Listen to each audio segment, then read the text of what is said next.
1 Samuel pasal 28. Saul di Endor. Pada waktu itu orang Filistin mengerahkan tentaranya untuk berperang melawan orang Israel. Lalu berkatalah Akis kepada Daud, "Ketahuilah baik-baik, bahwa engkau beserta orang-orangmu harus maju berperang bersama-sama dengan aku dalam tentara." Jawab Daud kepada Akis, "Baik, engkau akan tahu apa yang dapat diperbuat hambamu ini." Lalu Akis berkata kepada Daud, "Sebab itu aku mengangkat engkau menjadi pengawalku sendiri sampai selamanya." Adapun Samuel sudah mati. Seluruh orang Israel sudah meratapi dia, dan mereka telah menguburkan dia di Ramah, di kotanya. Dan Saul telah menyingkirkan dari dalam negeri para pemanggil arwah dan roh peramal. Orang Filistin itu berkumpul, lalu bergerak maju, dan berkemah dekat Sunem. Saul mengumpulkan seluruh orang Israel, lalu mereka berkemah di Gilboa. Ketika Saul melihat tentara Filistin itu, maka takutlah ia dan hatinya sangat gemetar. Dan Saul bertanya kepada Tuhan, tetapi Tuhan tidak menjawab dia, baik dengan mimpi, baik dengan Urim, baik dengan perantaraan para nabi. Lalu berkatalah Saul kepada para pegawainya, "Carilah bagiku seorang perempuan yang sanggup memanggil arwah, maka aku hendak pergi kepadanya dan meminta petunjuk kepadanya." Para pegawainya menjawab dia, "Di Endor ada seorang perempuan yang sanggup memanggil arwah."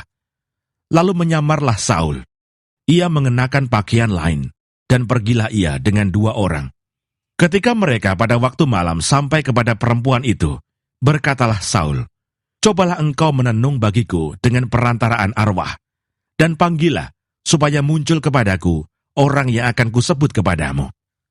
Tetapi perempuan itu menjawabnya, "Tentu engkau mengetahui apa yang diperbuat Saul, bahwa ia telah melenyapkan dari dalam negeri para pemanggil arwah dan roh peramal. Mengapa engkau memasang jerat terhadap nyawaku untuk membunuh aku?" Lalu bersumpahlah Saul kepadanya, "Demi Tuhan," katanya, "demi Tuhan yang hidup, tidak akan ada kesalahan tertimpa kepadamu karena perkara ini." Sesudah itu bertanyalah perempuan itu, "Siapakah yang harus kupanggil supaya muncul kepadamu?" Jawabnya, "Panggillah Samuel supaya muncul kepadaku." Ketika perempuan itu melihat Samuel, berteriaklah ia dengan suara nyaring. Lalu perempuan itu berkata kepada Saul demikian, "Mengapa engkau menipu aku? Engkau sendirilah Saul." Maka berbicaralah raja kepadanya, "Janganlah takut, tetapi apakah yang kau lihat?" Perempuan itu menjawab Saul, "Aku melihat sesuatu yang ilahi muncul dari dalam bumi." Kemudian bertanyalah ia kepada perempuan itu, "Bagaimana rupanya?" Jawabnya, "Ada seorang tua muncul, berselubungkan jubah." Maka tahulah Saul bahwa itulah Samuel. Lalu berlututlah ia dengan mukanya sampai ke tanah dan sujud menyembah. Sesudah itu berbicaralah Samuel kepada Saul, "Mengapa engkau mengganggu aku dengan memanggil aku muncul?" Kata Saul, "Aku sangat dalam keadaan terjepit.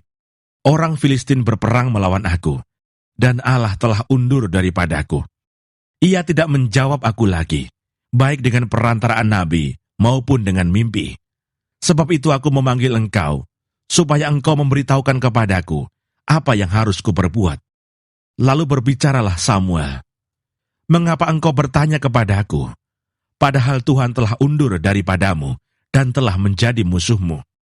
Tuhan telah melakukan kepadamu seperti yang difirmankannya dengan perantaraanku, yakni Tuhan telah mengoyakkan kerajaan dari tanganmu dan telah memberikannya kepada orang lain, kepada Daud, karena engkau tidak mendengarkan suara Tuhan dan tidak melaksanakan murkanya yang bernyala-nyala itu atas Amalek.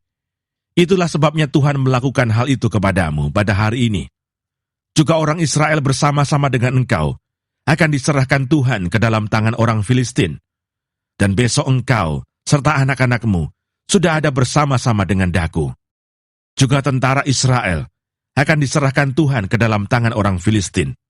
Pada saat itu juga, rebahlah Saul memanjang ke tanah, sebab ia sangat ketakutan oleh karena perkataan Samuel itu.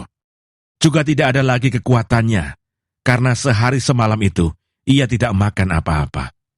Perempuan itu mendekati Saul lalu melihat bahwa Saul sangat terkejut.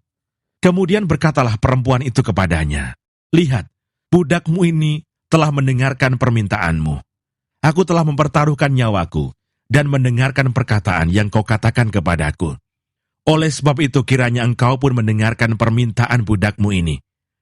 Izinkanlah aku menyajikan kepadamu sepotong roti.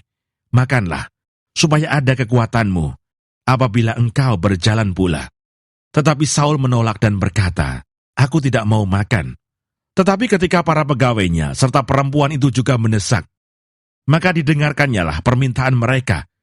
Lalu bangkitlah ia dari tanah dan duduk di balai-balai. Perempuan itu mempunyai seekor anak lembu tambun di rumahnya. Maka segeralah ia menyembelih itu. Ia mengambil tepung, diremasnya dan dibakarnya menjadi roti yang tidak beragi. Dihidangkannyalah semuanya itu ke depan Saul dan ke depan para pegawainya. Lalu mereka makan. Kemudian bangkitlah mereka dan pergi pada malam itu juga.